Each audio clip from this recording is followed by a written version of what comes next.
los celulares para evitar interrupciones. Si traemos alimentos, por favor ingerirlos fuera del auditorio.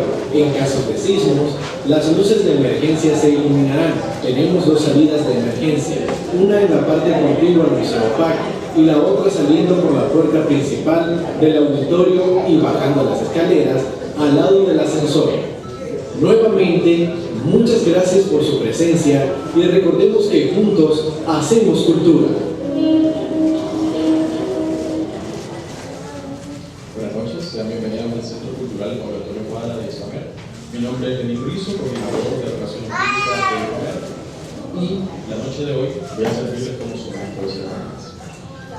Esta noche, en el Centro Cultural PAC, se complace en presentar y ser la sede del lanzamiento del libro titulado Francisco entre la ciencia y la teología moral, tierra, revolución y destino común, de autoría de la escritora Citlali Rovirosa y el padre Fernando Cardenal, sacerdote jesuita, que nos descansa. También quiero darle la más cordial bienvenida a nuestros ponentes de esta noche, que son nuestro escritor nicaragüense Sergio Ramírez y el sociólogo y teólogo guatemalteco, el padre Juan Hernández Pico, también sacerdote jesuita. Pero antes de dar inicio, quiero cederle la palabra a don Jesús de Santiago, director general de Isomer.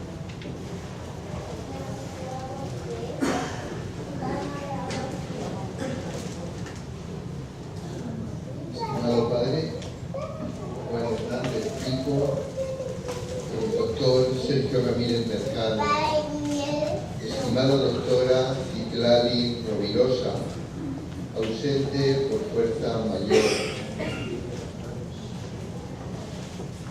querida familia de Fernando Cardenal, querida familia jesuita.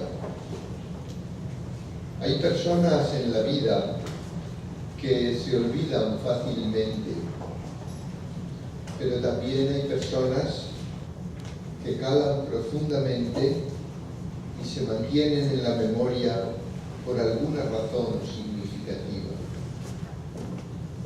Cuando el superior general de los jesuitas le exige a Fernando Cardenal tomar una decisión sobre seguir al servicio de Nicaragua y sus gentes en el cargo político que ostentaba o retirarse de la orden jesuita, impactó profundamente en mi interior. No sabía que pocos meses después a nosotros religiosos de La Salle nos iba a suceder lo mismo.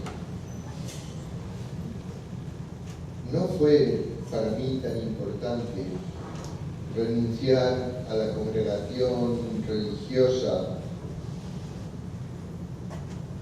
sino ver a Fernando Cardenal con su valentía y humildad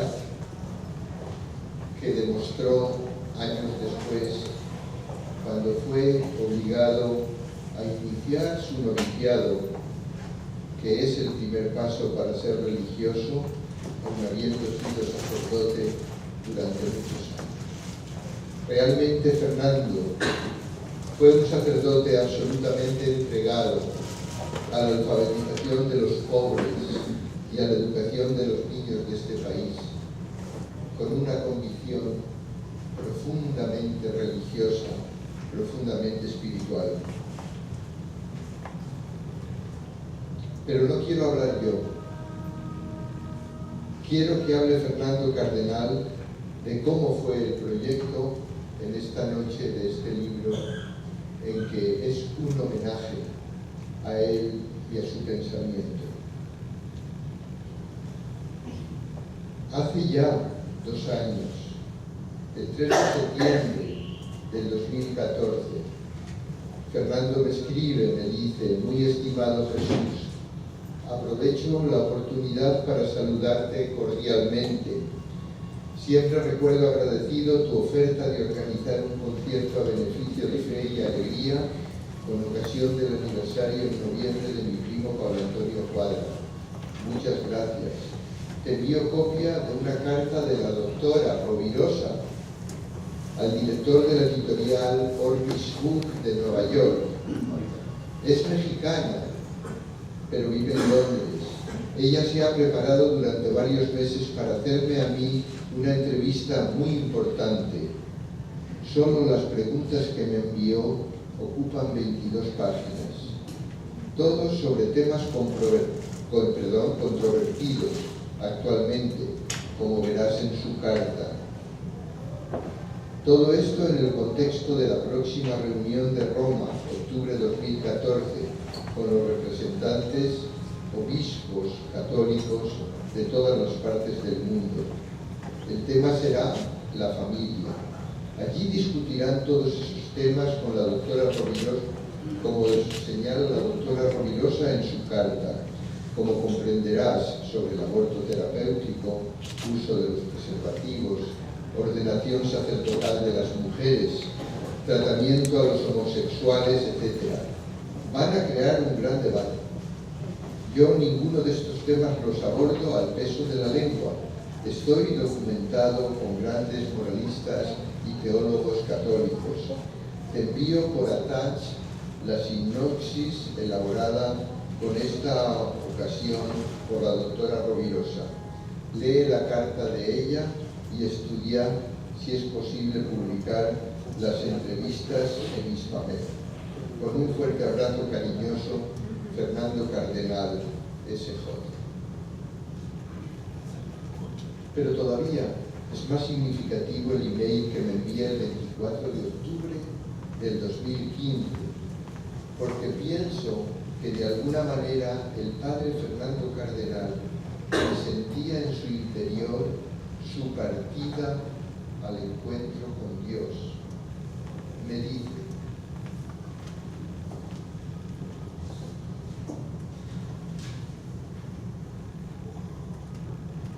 querido Jesús, te agradezco muchísimo tu correo a la Citlali Rovirosa. Te la has ganado completamente. Está muy agradecida, muy positiva, impresionada por tu espíritu profesional, tu capacidad y por la justicia de tus apreciaciones. Me llamó por teléfono para transmitirme de viva voz lo contenta que estaba con tu carta. Estoy seguro que todo caminará muy bien. Tengo confianza plena y total en vos y en Hispamer. Citlali llevará personalmente todas las conversaciones editoriales con ustedes. Muchas gracias por tus palabras que aprecio a mi persona. Con un fuerte abrazo fraterno que te lleva toda mi estima y agradecimiento.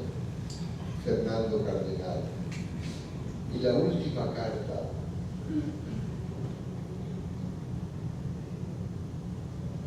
que es otro correo enviado el 22 de febrero del 2016 y me la envía Citlali.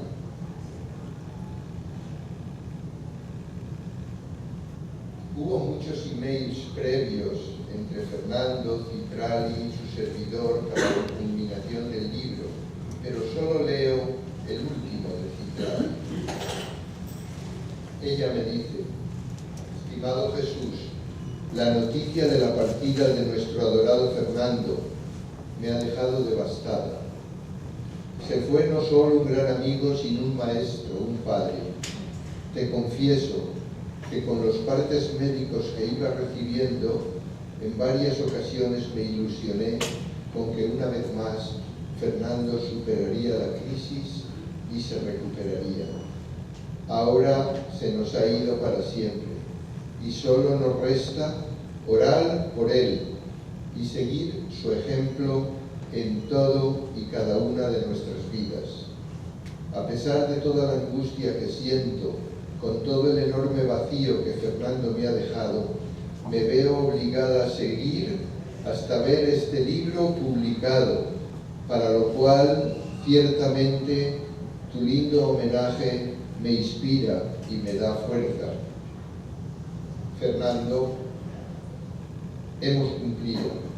Tu libro esta noche está siendo presentado como testimonio vivo de tu vida inspirada, directamente por el Evangelio de Jesús.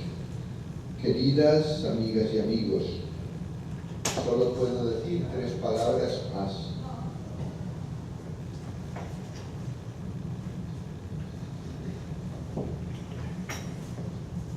Sigamos su ejemplo. Buenas noches.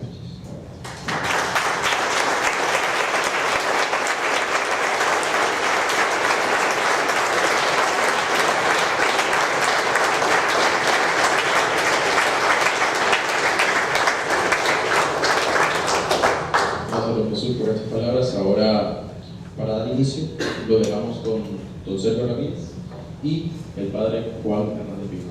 Que disfruten.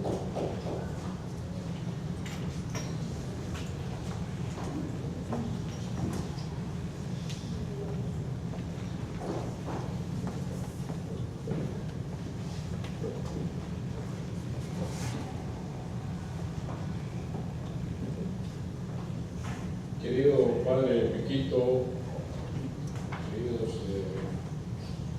familiares de Fernando, amigas, amigos. Por allí del mes de mayo de 1971 llegaron a mis manos las páginas de un diario del padre Fernando Cardenal, donde narraba la segunda toma de la Catedral de Managua, en la que había participado con otros sacerdotes, padres de familia y estudiantes de la UCA. La toma de la catedral y otros templos católicos del país se había convertido en una manera de protesta abierta contra la dictadura de Somoza y para demandar la libertad de los presos políticos, estudiantes universitarios, la mayor parte de ellos que se hallaban en las cárceles acusados de subversión.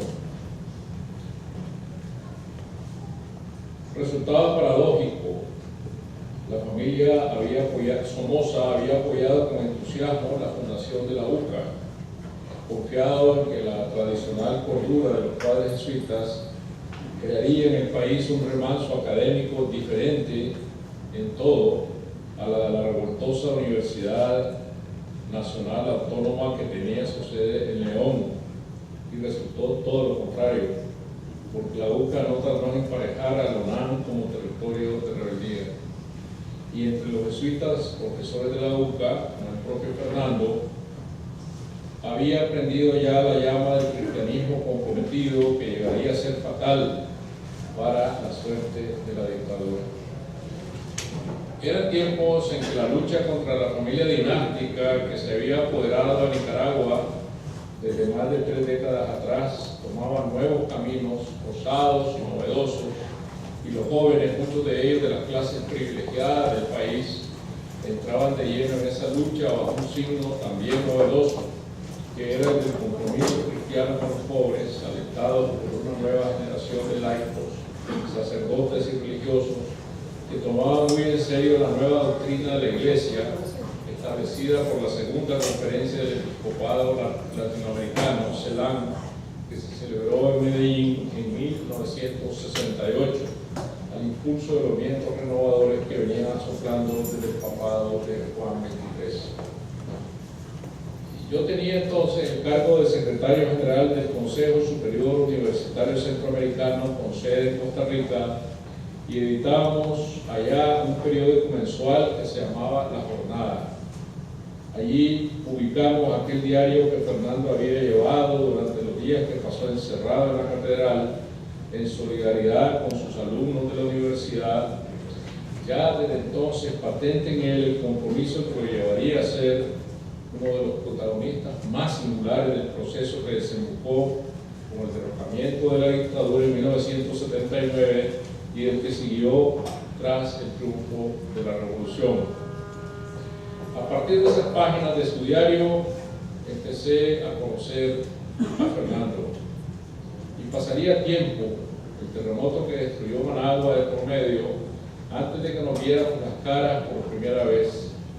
Fue en 1976, cuando yo había regresado ya de Berlín, donde viví 2 años como escritor, y él se presentó en San José, camino de Washington, con un cartapacio de doble fondo, donde escondía los documentos que el comandante Eduardo Contreras le había entregado en Managua y que servirían para fundamentar la denuncia que debía presentar delante del Congreso de Estados Unidos acerca de la represión despiadada de la Guardia Nacional de Somoza contra los campesinos de las montañas del norte de Nicaragua.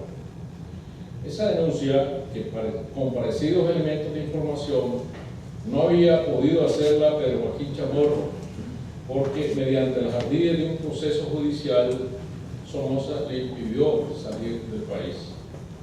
Durante un par de noches, Tito Castillo, que ya vivía exiliado en Costa Rica, el comandante Luis Carrión, que se encontraba allí clandestino, y yo trabajamos con Fernando en ordenar los documentos y darle forma a la denuncia. Fue así que comenzamos a recorrer juntos el camino de nuestra participación en la revolución, y luego seríamos ambos parte del grupo de los 12 que se organizó en mayo del siguiente año en la misma Costa Rica, en el Aparthotel San José del barrio La California. Fernando, bajo estrecha vigilancia entonces por parte de la dictadura a consecuencia de su denuncia de Washington, que encolerizó a Somoza, no pudo concurrir a esa primera reunión en la que sí participaron otros personajes que entraron para siempre en mi vida, como entraría el propio Fernando. Estaba ahí otra vez Tito Castillo, que se había graduado de abogado años antes que yo en la Universidad de León y que había renunciado al lujoso bufete corporativo del que era parte en Managua para dedicarse a llevar causas de litigantes pobres en el bufete popular abierto en la UCA, un raro militante de la honestidad en el paisaje nicaragüense donde la corrupción y la doblez retornan siempre como aves migratorias malditas. Y también estaban allí, y no los conocía del todo, el doctor Joaquín Cuadra Chamorro, abogado financiero, sabio en códigos y sarcasmos, y dispuesto a entregarse a un proceso de conversión personal para acompañar a sus hijos, metido ya en la lucha armada, y don Emilio Baldodano, empresario industrial, solidario también con sus hijos guerrilleros, un verdadero santo laico decidido a llevar su cristianismo hasta las últimas consecuencias. Para alguien como yo, que venía de una formación y un medio diferentes, ser parte de aquel grupo en que había sacerdotes y empresarios fue una experiencia novedosa y aleccionadora. Entraba en un mundo desconocido en el que además el compromiso de ellos implicaba renuncias a comodidades y privilegios de clase para entregarse a las incertidumbres de una lucha en la que se exponían a las represalias del poder de Somoza, no solo contra las fortunas de quienes entre ellos las poseían, sino aún contra sus vidas, y ellos estaban muy conscientes de esos riesgos.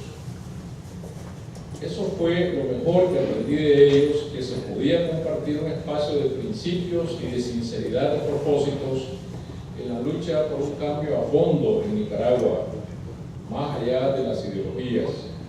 Y aprendí con sus ejemplos, como el de don Emilio, lo que significaba la entonces pregonada tesis de la opción preferencial por los pobres de la Iglesia comprometida, de la que eran parte activa los laicos que querían un cambio de raíz en Nicaragua para terminar no solo con la dictadura, sino con la injusticia y la opresión social y cerrar para siempre el abismo de las desigualdades. En Nicaragua se estaba dando ya una revolución en muchos sentidos silenciosa, que era esa, la conversión radical de los hijos de quienes tenían poder e influencia económica, estudiantes de colegios católicos y de universidades privadas dentro y fuera de Nicaragua, y tras de ello la conversión de sus propios padres, una revolución de conciencia, de actitud y de acción, sin la que la otra revolución, la que estalló luego de un acelerado periodo de insurrecciones populares, no hubiera sido posible.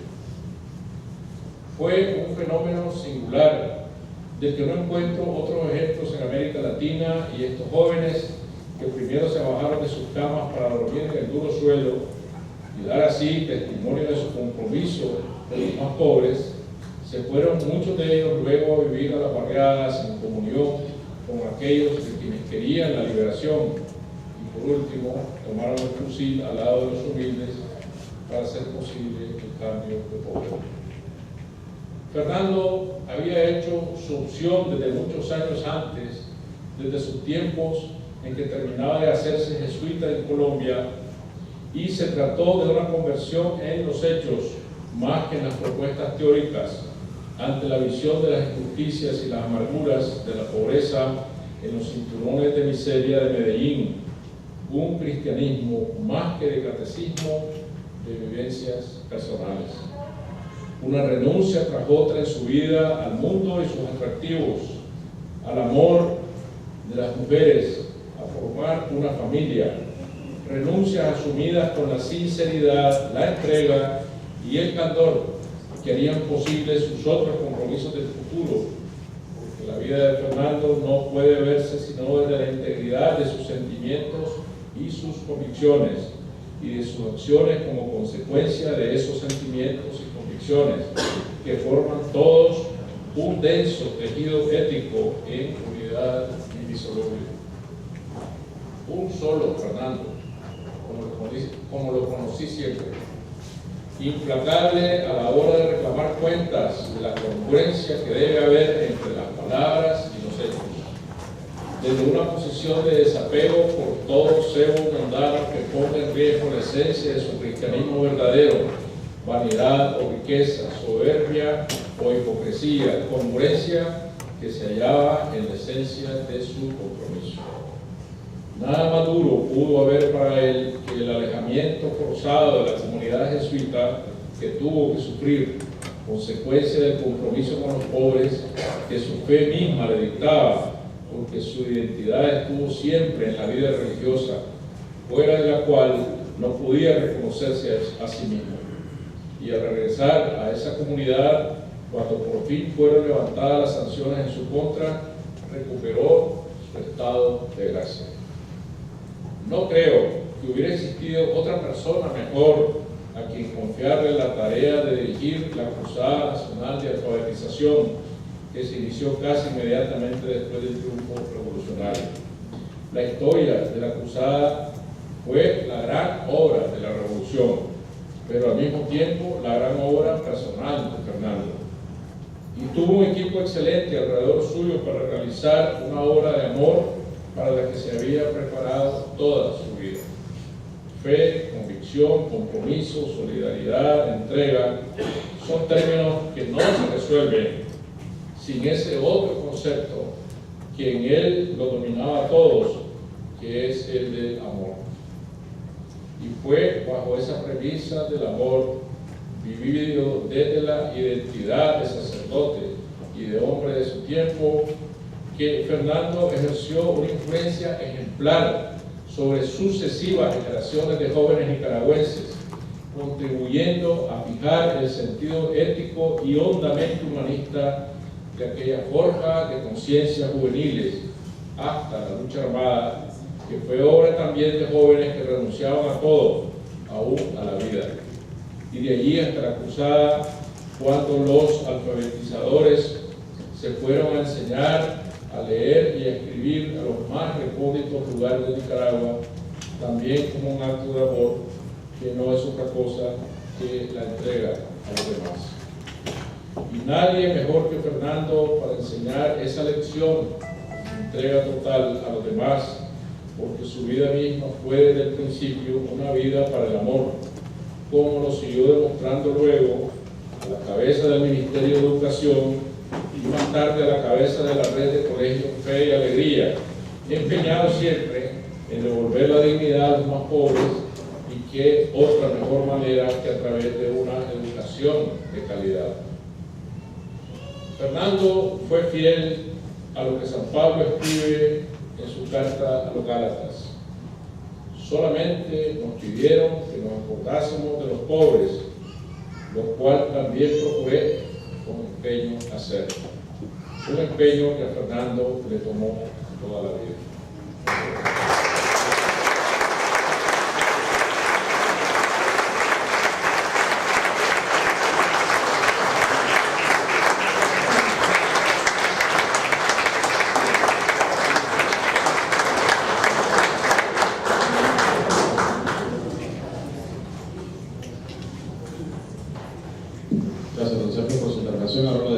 los dejamos con el padre Juan Hernández Pico.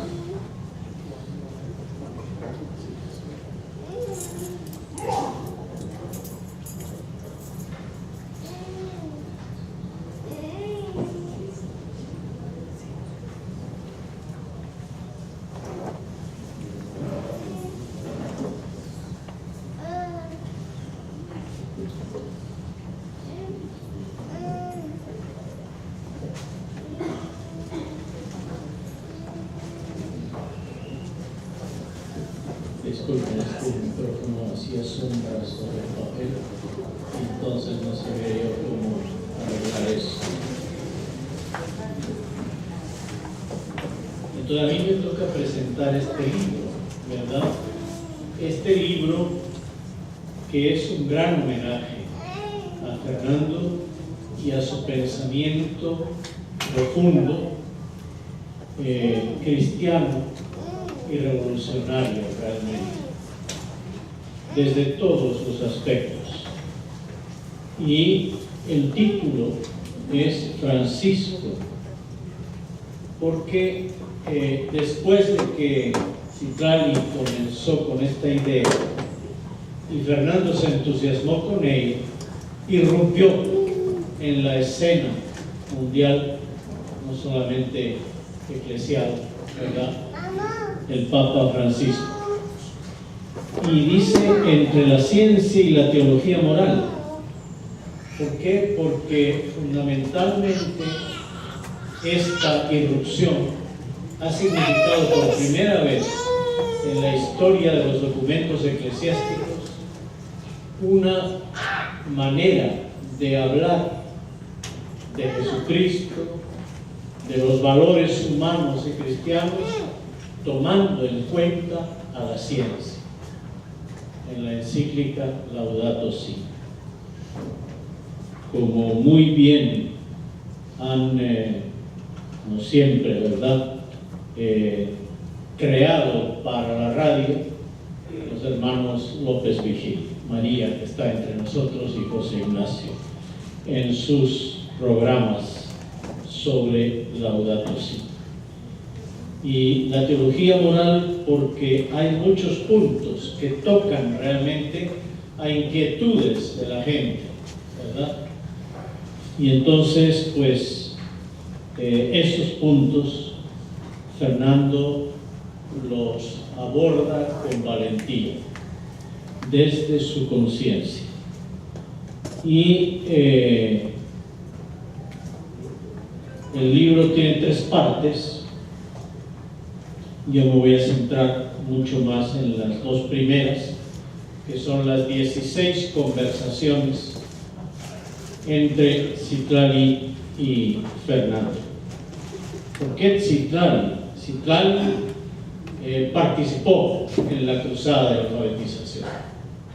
Ella fue voluntaria, que vino desde México, y Fernando, dados sus incipientes estudios en comunicaciones, le encomendó, junto con el padre Ameso. El padre Ameso la llevaba la parte de radioaficionados, ¿verdad?, y Citlali llevaba la parte más periodística, ¿verdad?, de escritura y de radio, pues también, pero en una, digamos, dimensión más amplia, ¿verdad?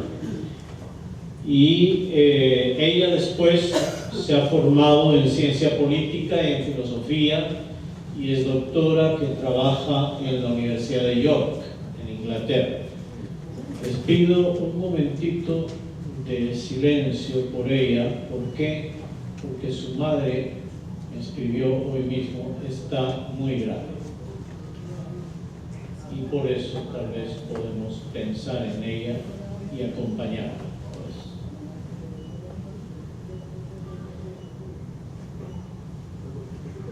Paso a la presentación del libro.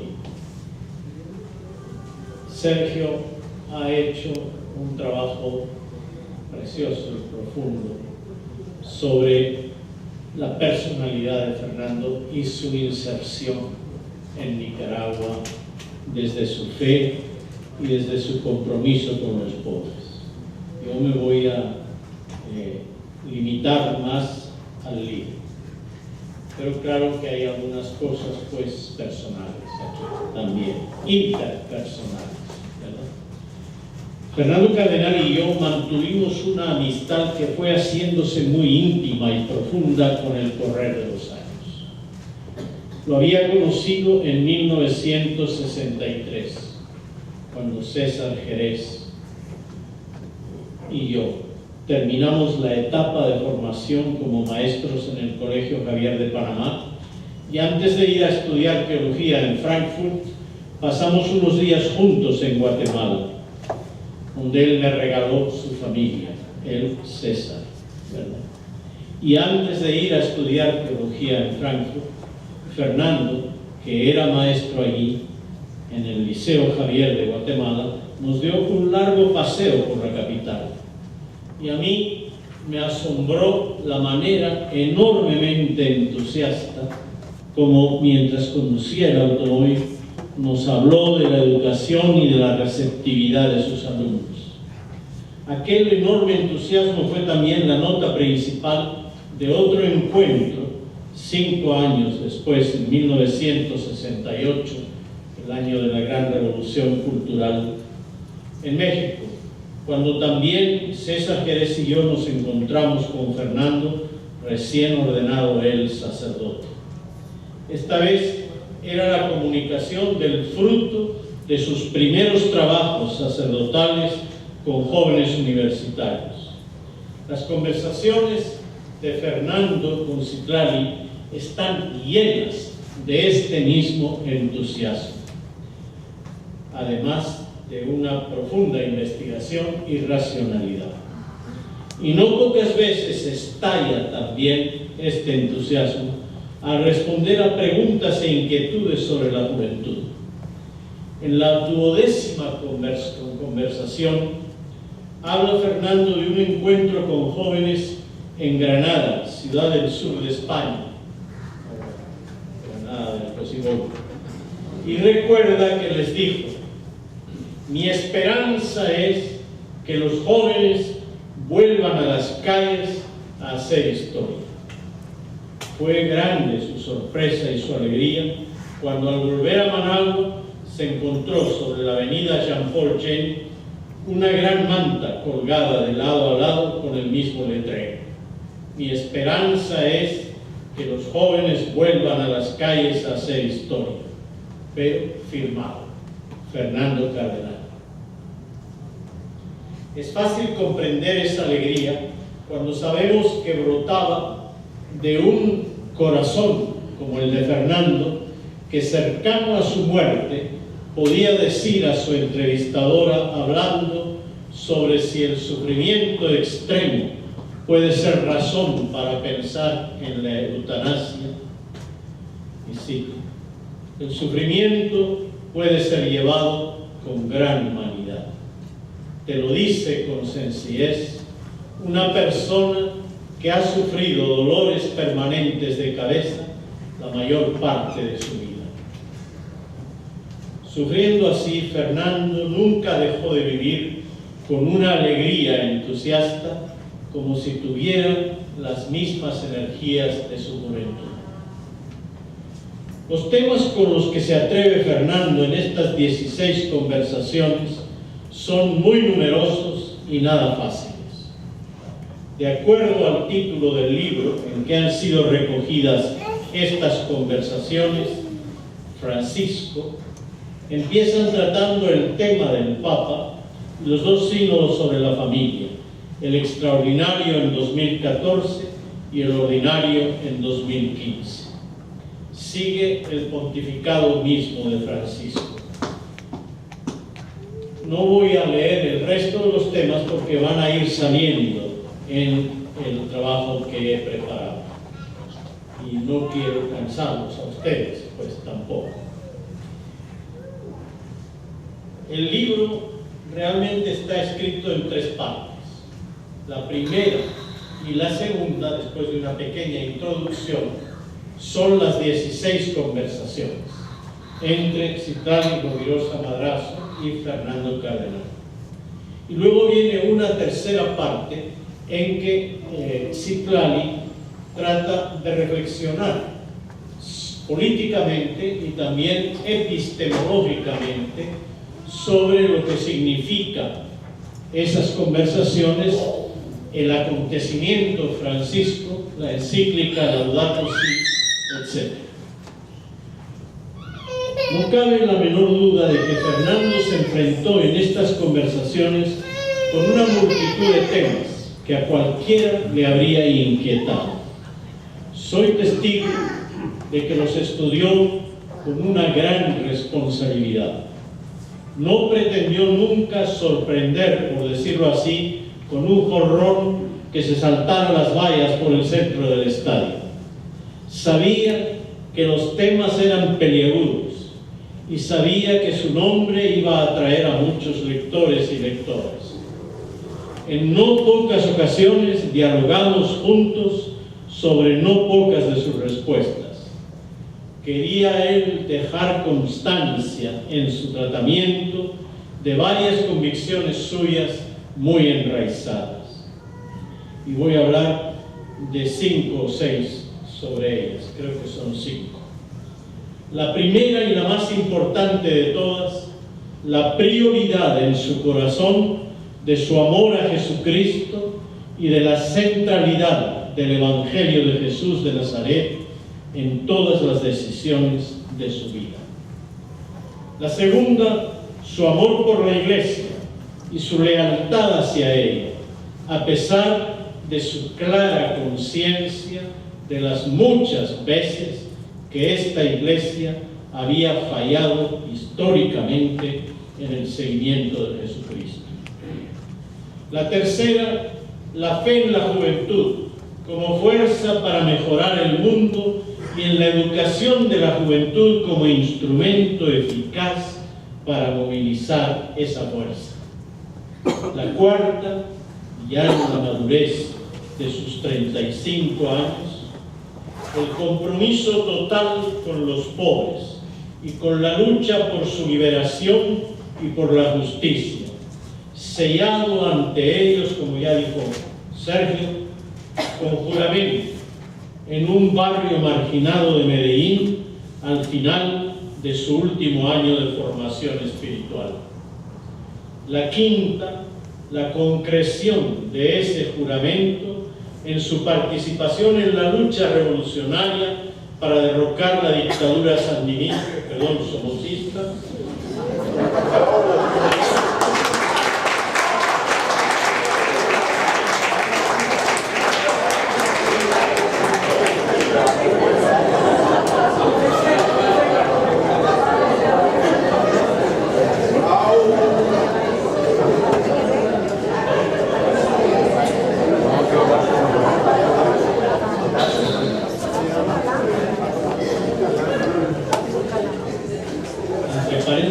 muy bajito, porque no me corresponde a mí.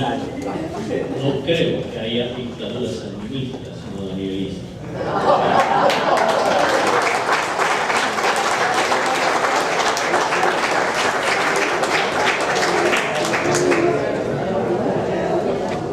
Y en la construcción de una patria soberana, socialista y democrática a través laica.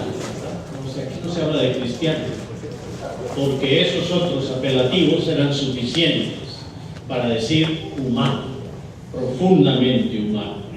A través de la cruzada de alfabetización, la dedicación a la juventud sandinista y la entrega en el Ministerio de Educación. Hay una frase en el libro que estoy presentando que no sintetiza, pero sí enfatiza estas convicciones. ¿Sí? Yo he sido una persona motivada profundamente por el mensaje de Jesús, que me llevó al compromiso por los pobres, y ese compromiso me llevó a la revolución.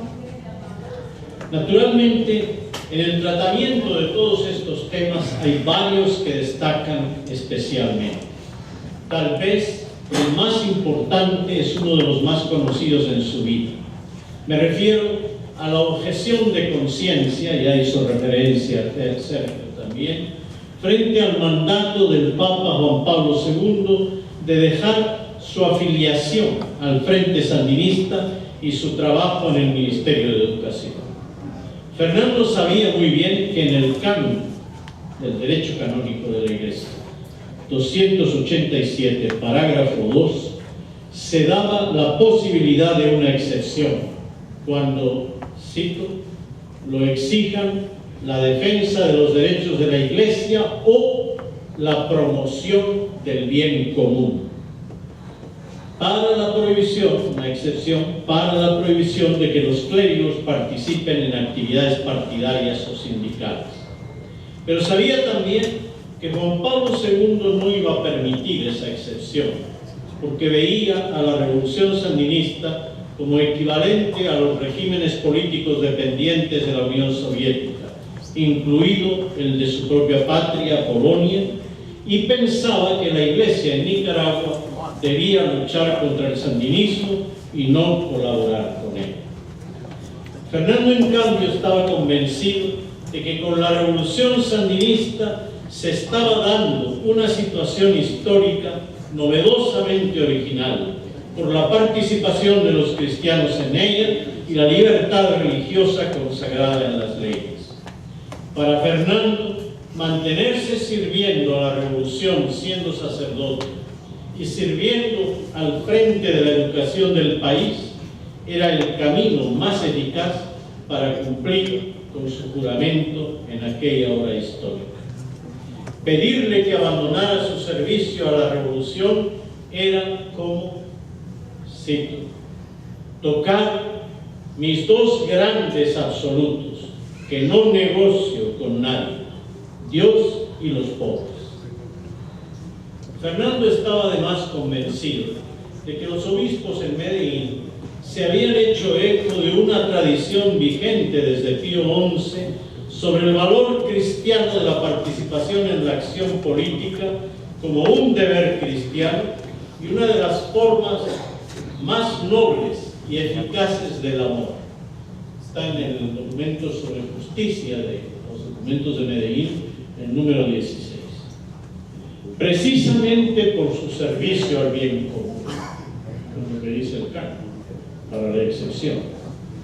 Para él, además, todo se enraizaba en el recuerdo experiencial de la parábola del buen samaritano y la voz que en ella escuchaba: andad y haced vos lo mismo. Otro de los temas recurrentes en las conversaciones es la juventud y los jóvenes. Fernando habla aquí de su esperanza en la juventud desde su experiencia más profunda, cuando en Granada, cito, yo dije lo que esperaba de ellos es simplemente porque yo conozco a los jóvenes. Estuve con los jóvenes aquí en Nicaragua. Yo participé y viví el movimiento cristiano revolucionario que fundamos en la UNAM de Managua, en la lucha contra la dictadura. Estuve en la campaña nacional de alfabetización con 60.000 jóvenes en la montaña. Luego estuve 4 años con la juventud sandinista, en ese entonces la juventud de la revolución. A esa esperanza añade Fernando otra experiencia, la experiencia de la alegría. Fernando no era un triste santo, era un santo alegre. Estoy diciendo santo con toda conciencia, pues. Ya verán por qué luego al final. Y dice que para los jóvenes, mi mensaje central, cito, fue siempre: sean felices.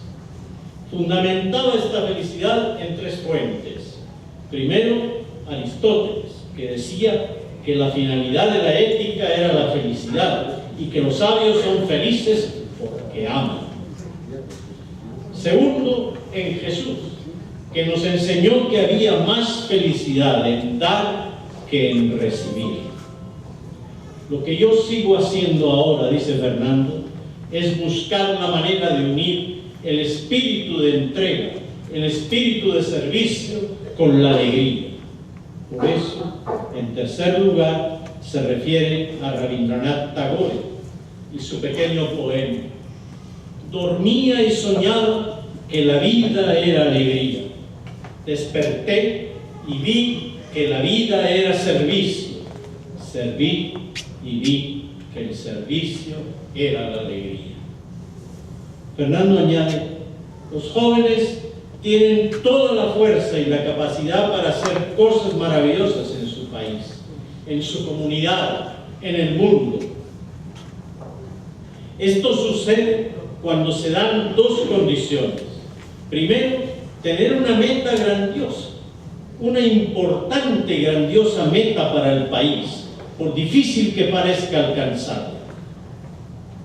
Importante recogerlo hoy, ¿verdad?, en que hace falta esto mismo.